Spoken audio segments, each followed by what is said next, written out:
Okay, so before we get into today, let's talk about my low, my high, my acts of kindness. Um, I guess my low is the fact that, because here's the thing, my sleep schedule is it's not bad, but the way I sleep recently has been sort of like crazy, where before I go to bed, I always, turn on my air conditioning. And at some point during the night, when I have to use the bathroom, I turn off the air conditioning. And for whatever reason, that makes me sleep it lets me sleep well, but not too well. See, last night I made the mistake of not even realizing I had the air conditioning on the entire night, and I slept too well. So well, in fact, that, as per usual, I can't get out of bed because I'm so comfortable and cozy and whatever. And I'm still tired too. So, I need to find a way. Here's the thing. I could really open my windows because I have like screens, but let's be honest, bugs are everywhere now because it's so warm and humid out, and I don't want to deal with that. So there you go. My high is, we have a new one, is that this week I know we have a One Piece manga chapter. I'm about to read it right now for you. It's going to be exciting. And my act of kindness was, before I went home from Cuckoo Lake yesterday, I did a little vacuuming, did a little laundry, try to do some things that, look nice. Because, 4th of July is next week. We're going to have people coming, and, you gotta have Cuckoo Lake looking nice. Don't get me wrong, I love going to Cuckoo Lake all the time. In fact, someone even commented yesterday saying, it's beautiful, which, duh. But maintaining that beauty can be kind of hard to do. But when you see it done, it is totally worth it. Good morning and happy Monday, everyone. So, we have a One Piece manga chat today after a 2-week break. So, let us begin, shall we? Alright, let's see here. I can put you up here for a second. There we go. Alright, let's see. I actually have to get to it. Alright. So, I just, perfect. One Piece, chapter 1017. The Order. Okay. Okay, it looks like we're literally right back where we left off, where Tama was about to, give the, that's why. She's about to give the order. Okay, I get that, okay.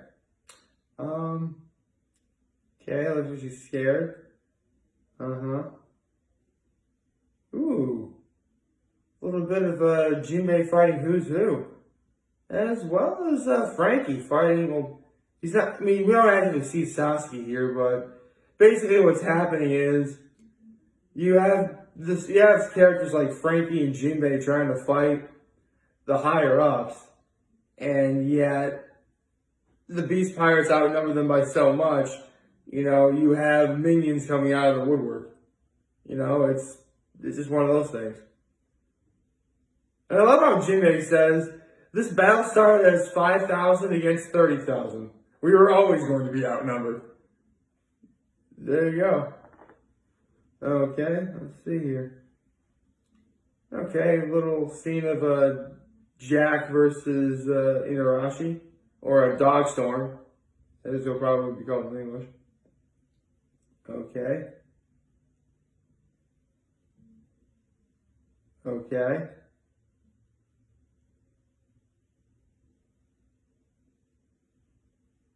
Okay, looks like Tama gave the order to have all of the gifters that she fed Kibidongos to join the good guy side. Does it work? Yeah, it totally worked. Holy cow. Okay, if you had told me back in July of 2016, oh, 2018, excuse me, in July of 2018, when this arc began, that a little girl, nay, the first character that we meet in Wano, would wind up being the MVP of this whole arc, I would not believe you. But with the simple order she just gave after feeding all of her kibi dongos to the gifters.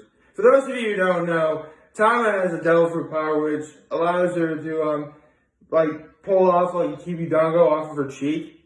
Don't worry, it's not gross or anything.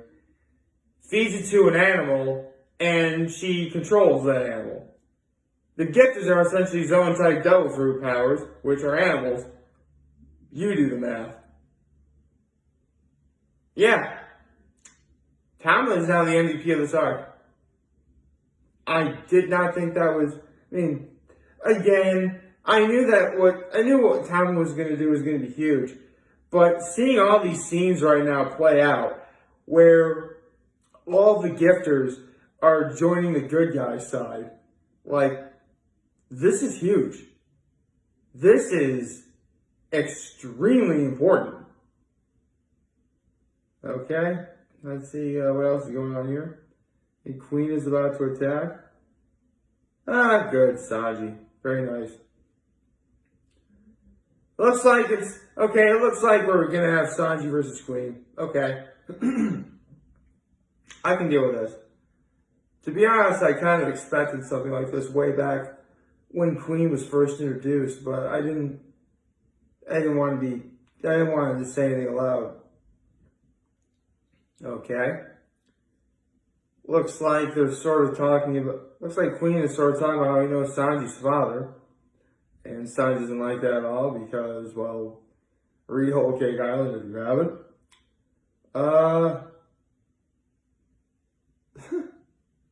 Okay. So we now officially have Queen's hybrid form. And because Queen made himself into a cyborg, it's quite possibly the most ridiculous thing I've seen. In fact, it might actually be crazier looking than any of the gifters. I'm not even kidding. Don't get me wrong. It's making use of the body parts that a Brachiosaurus has in a way. So this is what you get when you cross a human, a Brachiosaurus, and a cyborg. Neat. Okay? Oh. Chopper, oh, he's so cute now. Remember, folks, the smaller something is, the cuter it is as well. Small equals cute, and cute equals small. It works.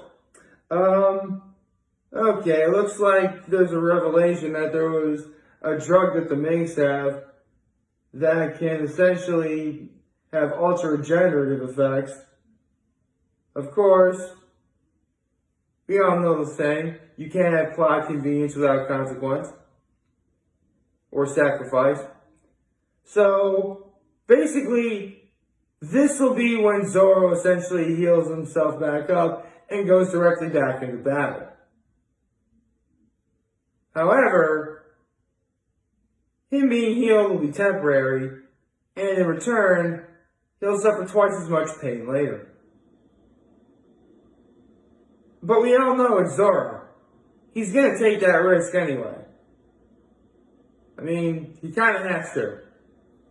Because outside of town, the only one who could potentially become the MVP of Wano is Zoro. Without question, Zoro's been the MVP of this whole raid. No doubt about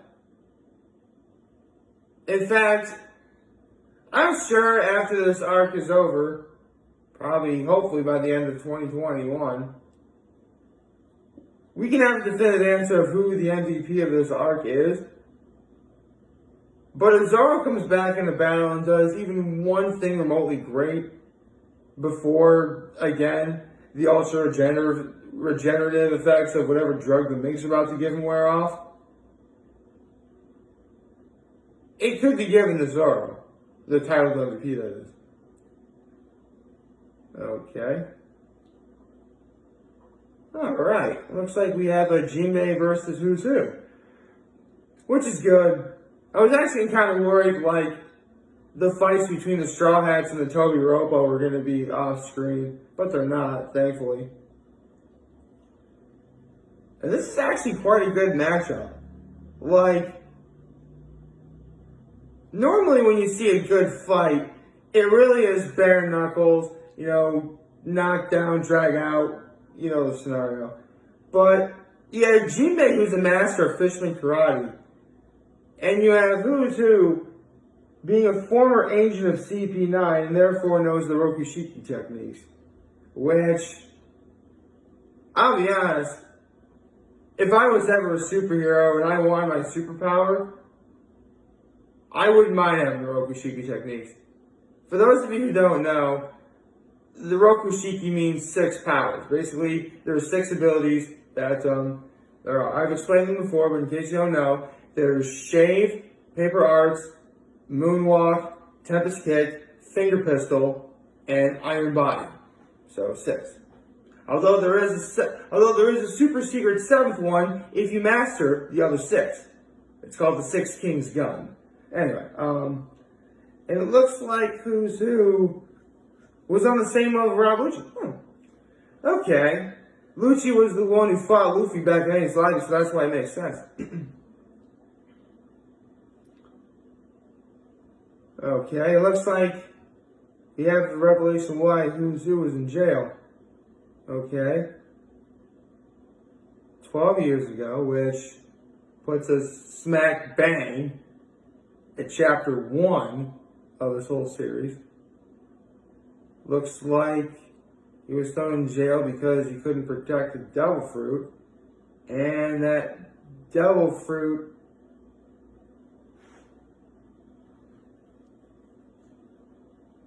I'm sorry, what?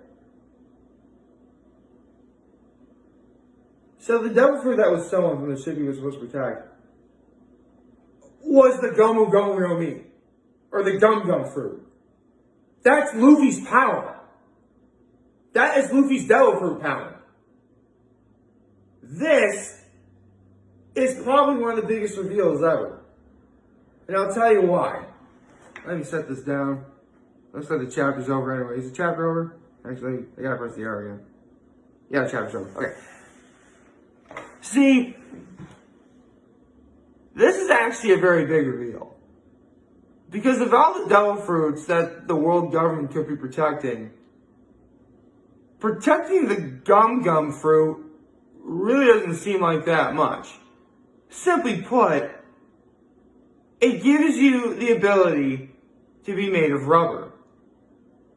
If it wasn't for the fact that Luffy's made his devil fruit power work as well as he has, sorry, I have an itch in my eye, this would be a very average ability. But throughout the course of these last 20, almost 25 years, Luffy's made the Gum Gum fruit work to his favor.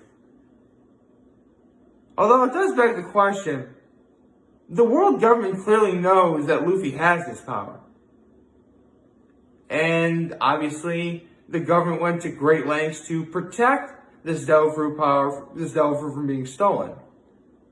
So how did no one piece this together? I mean, I guess I can see why they would straight up underestimate it because, again, it's an average power.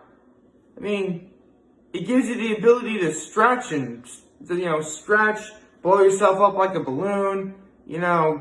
Again, it's cool, but compared to stuff like being able to fly or invisibility, again, it's average. There's clearly some sort of hidden meaning behind this. And, how would no one underestimate this? How would no one underestimate it? I cannot tell you how many times throughout this series where the main antagonist of the arc has seen Luffy use his power. Like, your power is pathetic compared to me and anything I can do. So what hope do you have against me? So, yeah. This chapter is everything, man. This is a great chapter needed after a 2-week break. And I'm so glad we got it here. I'm also really glad that next weekend, which is a Sunday, we get another chapter, which is awesome. It'll be a great thing to do for It'll be a great thing for 4th of July week. Another reason why we need to look forward to 4th of July. I know last week I kind of been sort of harping on the possibility that there's going to be like a 40% chance of rain. I keep forgetting. This is actually what my father reassured me on. And it's going to be hot all week.